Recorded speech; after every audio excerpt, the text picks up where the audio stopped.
Ayo kesini, neduhin jiwa kamu dari gelisah, dari rasa sedih. Neduhin jiwa kamu, pikiran dan perasaan kamu. Tenangin di sini bersama saya Aris Official. Hidup sejatinya adalah penantian. Kita ini sedang menunggu giliran untuk dipanggil, menunggu panggilan untuk kembali pulang. Hidup ini adalah menunggu waktu sholat, dari waktu sholat yang satu menuju ke waktu sholat yang lainnya. Bayangkan kalau kita tidak sholat, kalau kita belum sholat saat ini, bayangkan kita lewatkan, kita tunda waktu sholat, kita biarkan tubuh kita yang lelah itu istirahat, lalu kita menutup mata untuk rehat sejenak.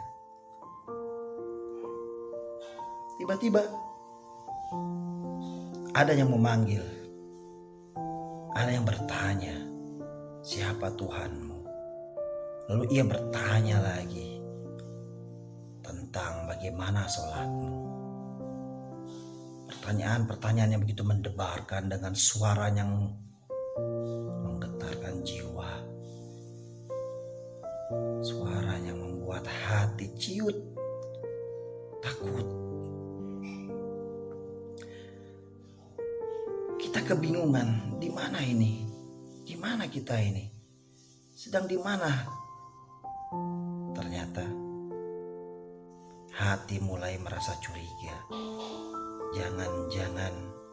Jangan-jangan saya sudah berada di alam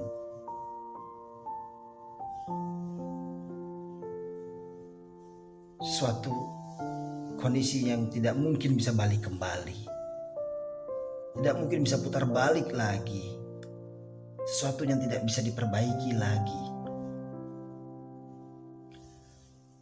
Dan teringat waktu terakhir ketika masih berada di dunia, di alam kehidupan, waktu terakhir yang kita lakukan adalah kita belum sholat, kita belum melaksanakan sholat. Maka ada rasa khawatir di dalam hati. Kenapa harus diakhiri dengan sesuatu yang penyesalan besar, sesuatu dosa yang sangat besar? Belum sholat. Lalu bagaimana cara menjawab pertanyaan tentang sholat dari dia yang bertanya dengan getaran suara dan getaran nada yang menggetarkan jiwa? Hati menjadi kecil, menjadi ciut mendengar pertanyaan itu. Bagaimana? Apa yang kau rasakan ketika kau membayangkan keadaan seperti itu? Tidak bisa putar balik lagi, tidak bisa kembali lagi. Kau harus hadapi sendiri. Semuanya sudah berakhir. Kau harus selesaikan, kau harus hadapi apa yang sudah terjadi. Adakah yang merasa malas dan seringkali menunda untuk sholat? Menunda tanpa alasan yang jelas, ya karena pengen nanti aja sholatnya. Nah, ada yang suka seperti itu. Ayo kita merenungkan tentang kematian. Kematian ini seringkali datangnya tiba-tiba. Tidak ada yang tahu. Tidak ada yang tahu kapan datangnya kematian. Padahal baru saja kita ngobrol, ketemu dengan dia. Baru saja kita berkegiatan bersama dia. Besoknya sudah dapat kabar, innalillahi wa inna ilaihi raji'un. Sudah ada kabar. Itulah kematian. Maka kita perlu merenungi tentang kematian ini supaya kita memanfaatkan waktu kita lebih baik lagi. jangan sampai menyia-nyiakan waktu kita untuk tidak sholat. Bayangkan pada saat kematian itu datang begitu cepat tanpa kita sempat untuk melaksanakan sholat. Apa yang terjadi? Maukah kalau kita mati dalam keadaan kita belum sholat? Nauzubillahi min dzalik. Jangan sampai engkau mati, aku mati, kita mati dalam keadaan kita belum menunaikan sholat. Padahal pada saat itu azan sudah berkumandang. Apalagi saat itu menundanya bukan karena alasan yang begitu berarti, bukan alasan syar'i. Maka kita harus banyak-banyak mengingat tentang yang namanya mati, teman-teman. Mengingat mati mampu menghilangkan, mampu mengalihkan perhatian kita terhadap yang namanya kenikmatan, kelezatan, kesibukan aktivitas dunia kita. Dan seringkali aktivitas dunia ini menipu kita, menghanyutkan kita. Terus sedikit lagi, sebentar lagi menghanyutkan kita dalam kelupaan, dalam kelalaian. Maka harus kita segera alihkan dengan mengingat mati. Ingat bahwa mati itu datangnya tiba-tiba. Kematian itu bisa datang dengan cepat, bahkan tanpa kita sempat untuk sholat. Nauzubillahi min dzalik.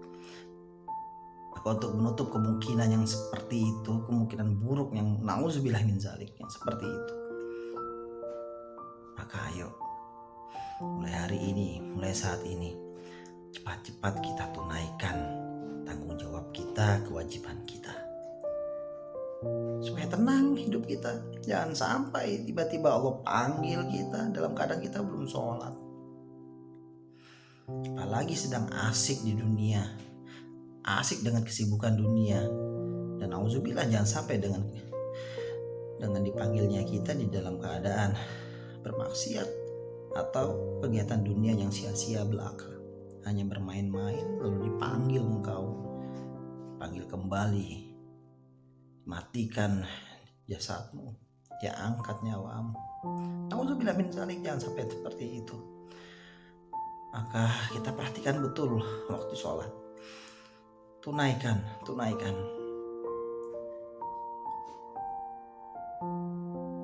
Kematian tidak akan pernah menunggu kapan kamu siap untuk tobat. Kematian akan terus mengejarmu, mendekatimu. Detik demi detik ini berputar. Hari semakin berganti hari. Itu adalah tanda semakin engkau mendekati mati. Bukan tambah jauh, teman, tapi tambah dekat dengan yang namanya mati. Semoga ini bisa jadi perenungan kita bersama-sama. Kematian ini memang menjadi cara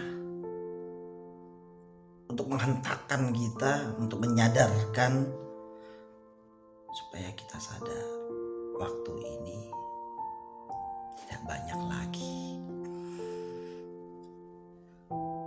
Ada orang yang sedang merekam video, tiba-tiba datang. Ada orang yang sedang asik nyanyi di atas panggung, tiba-tiba datang malaikat untuk mencabut nyawanya. Ada seorang pesepak bola sedang bertanding, asik bermain di lapangan, lalu datang malaikat dicabut nyawanya. Semoga kita semua dalam akhir hidup yang husnul khotimah. Kalau Allah cabut nyawa kita, Allah akhiri hidup kita, semoga Allah akhiri dalam keadaan husnul khotimah, dalam keadaan yang baik, dalam keadaan sedang berbuat baik, dalam keadaan sholat. sujud, sedang menghamba, sedang beribadah pada Allah. Sungguhnya orang banyak yang meninggal, banyak yang cara mengakhiri hidupnya sama yang seperti apa yang mereka lakukan, apa kebiasaan yang mereka lakukan. Semoga kita perbanyak kebiasaan-kebiasaan baik, aktivitas-aktivitas menambah amal baik, sehingga kita meninggal dalam keadaan, dalam situasi, dalam waktu pada saat kita sedang beramal baik, sedang berbuat baik. Sholat teman-teman, sholat, ayo sholat. Itu kunci untuk selamat dunia dan akhirat. Kunci untuk mendapatkan rahmat Allah. Allah sayang, Allah senang dengan hambanya yang sering-sering berzikir mengingatnya. Sholat itu adalah bagian daripada mengingat Allah. Siapa yang sholat, yang rajin, yang disiplin sholat fardunya, bahkan ditambah dengan sholat sunnah, artinya dia hatinya rindu ingin mengingat Allah terus dan terus. Sedikit-sedikit, sebentar-sebentar kangen sama Allah. Makanya ketika datang waktu sholat zuhur, selepas sholat zuhur mulai hadir rindu. Datang waktu sholat asar, bahagia hatinya. Lalu rindu lagi selepas sholat asar. Datang kumandang azan maghrib, hadir rasa bahagia, rasa rindunya. Itulah orang yang rindu selalu mengingat Allah, selalu ingin dekat dengan Allah. Semoga kita diberikan perasaan rindu yang seperti itu, sehingga sholat ini menjadi kebutuhan kita, menjadi keinginan kita untuk mendekat kepada Allah, bukan karena semata-mata hanya untuk menggugurkan kewajiban saja. Teman-teman, semoga semakin teduh hatinya, perbaiki sholat, perbaiki nasib kita. Memperbaiki sholat sama saja memperbaiki kehidupan kita, memperbaiki takdir kita menjadi lebih baik. Apalagi hanya sekedar masalah keuangan, kesuksesan karir dunia. Sholat memperbaiki segalanya. Wallahu a'lam bishawab.